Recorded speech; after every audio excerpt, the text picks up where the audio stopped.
हम जी, कैसे हो आप सब। स्वागत है एक बार फिर से आप सभी का एक और नई वीडियो में। गाइस, बात करेंगे कच्चे कर्मचारियों से जुड़ी आज की मुख्य खबरों को लेकर। तो आइए जल्दी से जान लेते हैं आज की खबरें कि कौन सी खबर कहां से आई है। तो सबसे पहली खबर आपकी देख लीजिए कुरुक्षेत्र से कि राजकीय स्कूलों में कार्यरत HKRN शिक्षकों का 4 महीने का वेतन अटका। अक्टूबर 2024 से फरवरी 2025 तक का नहीं मिला शिक्षकों का वेतन। तो गाइज यहाँ पे इनके द्वारा बताया गया है कि 6 करोड़ बनता है वेतन, मिला 1.34 करोड़। तो जिले भर में कार्यरत शारीरिक शिक्षा सहायक और कला शिक्षा सहायकों का अगस्त 2024 से वेतन नहीं मिल पा रहा है और यह वेतन करीब 6 करोड़ रुपए का बन गया था, जिसमें से शिक्षा विभाग की ओर से 1.34 करोड़ का बजट जिला मौलिक शिक्षा विभाग को उपलब्ध करवाया गया है। और इस बजट में से शिक्षकों को केवल सितंबर और अक्टूबर महीने का ही वेतन दिया जा सका है। अभी भी नवंबर, दिसंबर, जनवरी और फरवरी महीने का वेतन है जो वो अटका हुआ है। और जिले भर में कार्यरत करीब 200 शिक्षकों को अक्टूबर 2024 के बाद से अब तक वेतन नहीं मिल पाया है, जिसके कारण शिक्षकों को अपना घर का खर्च चलाने में भी परेशानी का सामना करना पड़ रहा है। और वहीं पर शिक्षकों का कहना है कि सरकार और शिक्षा विभाग की ओर से उन्हें हर महीने वेतन मिलना तो दूर, कई महीने से वेतन ही नहीं दिया जा रहा है। और जिला मौलिक शिक्षा अधिकारी विनोद कौशिक की तरफ से बयान आया है कि जल्द बजट आने की उम्मीद। तो HKRN के तहत कार्यरत शारीरिक शिक्षा सहायक और कला शिक्षा सहायकों का वेतन जारी करने के लिए बजट की डिमांड बनाकर भेजी हुई है और अब जल्द ही बाकी का बजट भी मिलने की उम्मीद है। इसके बाद शिक्षकों को बकाया वेतन भी तुरंत जारी किया जाएगा। यहाँ पे ये बड़ी अपडेट आई है जो कि जिला मौलिक शिक्षा अधिकारी की तरफ से ये बयान दिया गया है। तो आई होप इनकी ये डिमांड पूरी हो, ये मांग जल्दी पूरी हो। नेक्स्ट अपडेट देख लीजिए जो कि आपकी NHM कर्मचारियों से जुड़ी ये अपडेट है कि NHM कर्मियों पर पुलिस ने आंसू गैस पानी छोड़ा। CM आवास के बाहर प्रदर्शन कर रहे कर्मचारियों पर पुलिस ने किया हल्का बल प्रयोग, महिलाओं समेत कई चोटिल। तो गाइज, मांगों के समर्थन में मुख्यमंत्री आवास पर प्रदर्शन कर रहे NHM कर्मचारियों और पुलिस में टकराव हो गया है। और यहाँ पे NHM कर्मचारी तय कार्यक्रम के अनुसार स्वास्थ्य कर्मचारी संघ के बैनर तले सुबह 11 बजे के करीब सेक्टर ताऊ देवीलाल पार्क में जुटे, जहाँ पर दोपहर 2 बजे तक अपनी मांगों और सरकार के रवैये पर चर्चा करते रहे। और इस दौरान कर्मचारियों को NHM कर्मचारी संगठन के प्रदेश अध्यक्ष विपिन शर्मा, महामंत्री दिनेश, भारतीय मजदूर संघ के हवा सिंह महला सहित अन्य कर्मचारी नेताओं ने संबोधित किया। और यहाँ से कर्मचारी हैं जो प्रदर्शन करते हुए मुख्यमंत्री आवास पर जाने लगे। पहले से ही DSP रणधीर सिंह और राम कुमार के नेतृत्व में तैनात भारी पुलिस बल ने उन्हें जिंदल चौक पर ही रोक लिया। कर्मचारी यहीं पर धरना देकर रोष जताते रहे और मुख्यमंत्री से मुलाकात पर अड़े रहे। उन्हें आश्वासन मिलता रहा, लेकिन 4 बजे के करीब उनके सब्र का बांध टूट गया और बैरिकेड पार करके मुख्यमंत्री आवास की ओर बढ़ने लगे और पुलिस ने रोकने के लिए हल्का बल प्रयोग किया है। और वहीं पर इसके साथ यहाँ पे वाटर कैनन के साथ पानी की बौछारें भी छोड़ी गई हैं। और इस घटनाक्रम में फरीदाबाद की रहने वाली यशोदा के अलावा जय, ममता, पिंकी और राजेश सहित कई अन्य कर्मचारियों को हल्की चोटें आई। और वहीं पर यहाँ पे कर्मचारियों का आरोप है कि पुलिस ने बर्बरता की है और महिलाओं पर पुरुष पुलिस कर्मियों ने भी डंडे बरसाए। ऐसे पुलिस कर्मियों पर कार्रवाई की जाए। और DSP द्वारा धक्का देने का यहाँ पे वीडियो वायरल, हालांकि इस वीडियो की अभी कोई पुष्टि करने को तैयार नहीं है। और ये कर्मचारियों की मुख्य मांगे हैं कि छठे वेतनमान के तहत महंगाई भत्ता दिया जाए। 2017 से 2024 तक की गई हड़ताल के दौरान के समय को ड्यूटी मानकर वेतन जारी किया जाए। कर्मचारियों को नियमित करने की मांग पूरी की जाए। LTC और ग्रेजुटी का लाभ दिया जाए। नेक्स्ट बड़ी अपडेट देख लीजिए जो कि आपकी यहाँ पे देखो यमुनानगर से है कि अधिकारी सफाई कर्मचारियों की मांगों को लेकर कर रहे हैं टालमटोल। तो गाइस, यहाँ पे नगर पालिका कर्मचारी संघ हरियाणा शाखा यमुनानगर कार्यकारिणी की बैठक नगर निगम यूनियन कार्यालय में हुई है। और बैठक में कर्मचारियों की मांगों के प्रति अधिकारियों के ढीले रवैये की निंदा की गई है, जिसको लेकर उन्होंने बताया कि नगर निगम यमुनानगर और जगाधरी में कार्यरत सफाई कर्मचारियों के 18 सूत्रीय मांग पत्र को लेकर निगम कमिश्नर व अन्य अधिकारियों के साथ कई दौर की लिखित और मौखिक तौर पर वार्ता हो चुकी है। निगम में कार्यरत पेरोल, नियमित व अन्य ठेका कर्मचारियों की लंबित मांगों में मुख्य तौर पर पेरोल सफाई कर्मचारियों का दिसंबर 2017 से बढ़े हुए समान काम समान वेतन का एरियर, सभी तरह के सफाई कर्मचारियों के वर्दी, जूते, LTC का लाभ देने, 100 गज गज के प्लॉट देने, सफाई दरोगाओं को प्रमोशन देकर ग्रेड पे देने, हाजिरी पर सेट बनवाने, नियमित कर्मचारियों को सेवानिवृत्ति के समय लीव इनकैशमेंट देने, बेगार प्रथा बंद कराने सहित अन्य मांगों को लेकर यहाँ पे निगम अधिकारियों का रवैया टाल मटोल वाला रहा है। और मांग पत्र को मुख्यमंत्री, शहरी स्थानीय निकाय मंत्री, महानिदेशक को प्रेषित कर निगम कमिश्नर को भेज दिया है। अगर निगम प्रशासन द्वारा 26 मार्च तक यूनियन शिष्टमंडल को बुलाकर मांगों का समाधान करवाने का प्रयास नहीं किया तो जिले के तमाम सफाई कर्मचारी नगर निगम कार्यालय गेट पर अनिश्चितकालीन धरना लगाकर अपना कड़ा विरोध करेंगे। नेक्स्ट अपडेट आपकी चंडीगढ़ से कि 1.25 लाख अनुबंधित कर्मचारियों के लिए फिर विधेयक में बदलाव, कैलेंडर वर्ष की बजाय संविदा सेवा अवधि से तय होंगे काम के दिन, एक साल में 240 दिन काम करने की अनिवार्यता हो रही थी प्रभावित।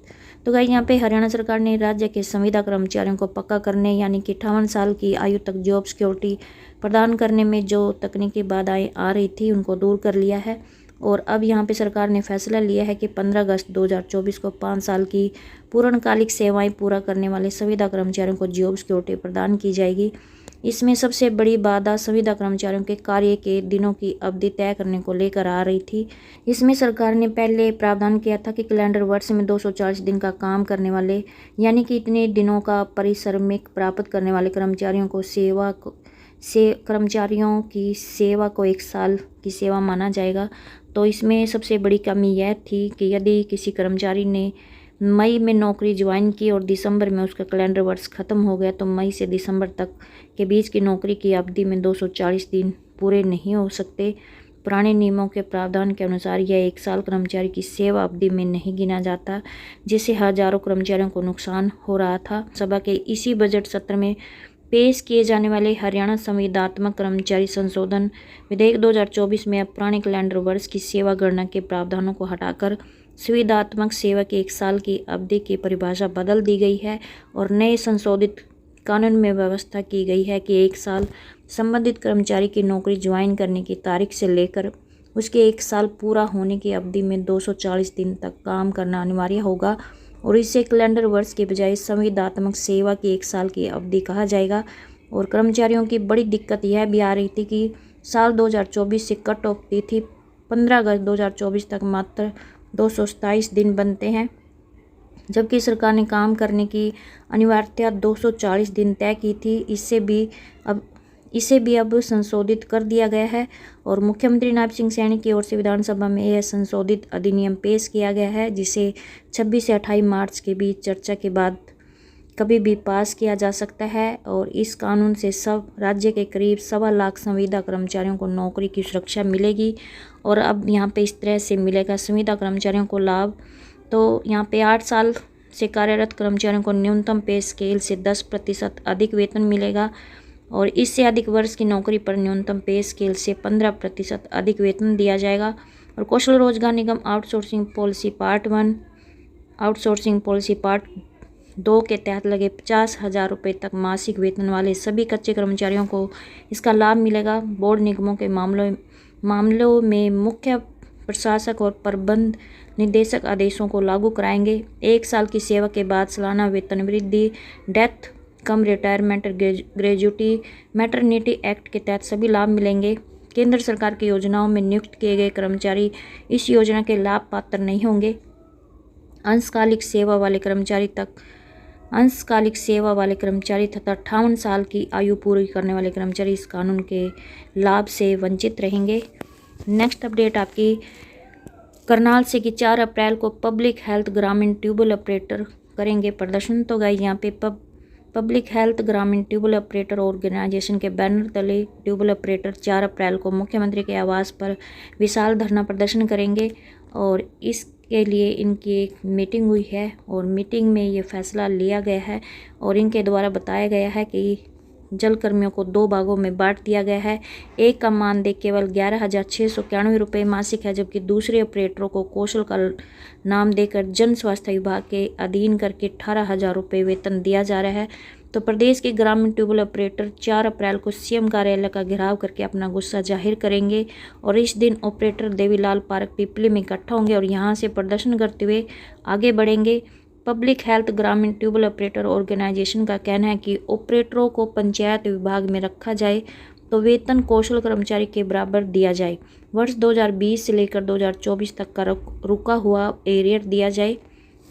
नेक्स्ट अपडेट आपकी चरखी दादरी से कि एसपीओ ने मानदेय बढ़ाने को लेकर सीएम के नाम सांसद विधायकों को दिए ज्ञापन। तो गाइस यहाँ पे दादरी जिले में तैनात विशेष पुलिस अधिकारियों एसपीओ ने मानदेय बढ़ाने, सेवा सुरक्षित करने सहित विभिन्न मांगों को लेकर रविवार को सांसद धर्मवीर सिंह, दादरी के विधायक सुनील सांगवान व बाडड़ा के विधायक उमेद पातुवास को ज्ञापन सौंपने का काम किया गया है। और ज्ञापन के माध्यम से एसपीओ ने बताया कि वर्ष 2004 में हरियाणा राज्य औद्योगिक सुरक्षा बल HAP 819 के जवानों की पक्की भर्ती हरियाणा पुलिस में पूरे मापदंड के अनुसार की थी, लेकिन उसके बाद कांग्रेस सरकार ने इस भर्ती को भंग कर दिया और सभी जवानों को बेरोजगार कर दिया।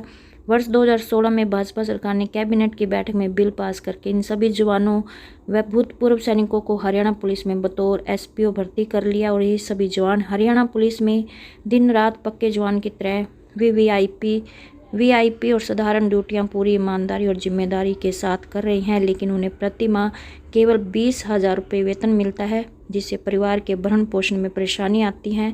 तो उन्होंने ज्ञापन के माध्यम से मांग रखी है कि एसपीओ का मानदेय 30,000 रुपये प्रति माह किया जाए और उनकी नौकरी को 58 वर्ष की आयु तक सुरक्षित किया जाए। इसके अलावा उनके पहचान पत्र बनाने, मेडिकल सुविधा देने, पक्के सिपाही की तरह बस पास बनाने, टीए डीए व अन्य भत्ते दे। नेक्स्ट अपडेट रोहतक से कि अग्निशमन कर्मचारी 30 को मंत्री का आवास घेरेंगे। तो गाइस यहाँ पे प्रदेश के अग्निशमन विभाग के कर्मचारी अपनी मांगों को लेकर 30 मार्च को फरीदाबाद में स्थानीय निकाय मंत्री विपुल गोयल के आवास का घेराव करेंगे और मांगे न मानने पर 9 और 11 अप्रैल को जिला स्तर पर मांग पत्र सौंपने का काम करेंगे। अगर फिर भी सरकार नहीं चेती तो 24 और 25 अप्रैल को जिला मुख्यालय पर भूख हड़ताल की जाएगी। और इनके द्वारा बताया गया है कि सरकार प्रदेश लंबे समय से कार्यरत पेरोल, नियमित व कौशल निगम कर्मचारियों की लंबित मांगों की अनदेखी कर रही है, जिससे कर्मचारियों में भारी रोष व्याप्त है। और कहा कि महानिदेशक से हुई वार्ता का भी अभी तक कोई सकारात्मक नतीजा नहीं निकल पाया है। तो ऐसे में प्रदेश भर के फायर ब्रिगेड के कर्मचारी 30 मार्च को फरीदाबाद में राजस्व एवं आपदा प्रबंधन व निकाय मंत्री विपुल गोयल के निवास का घेराव करेंगे। नेक्स्ट अपडेट आपकी देख लीजिए जो कि कुरुक्षेत्र से है।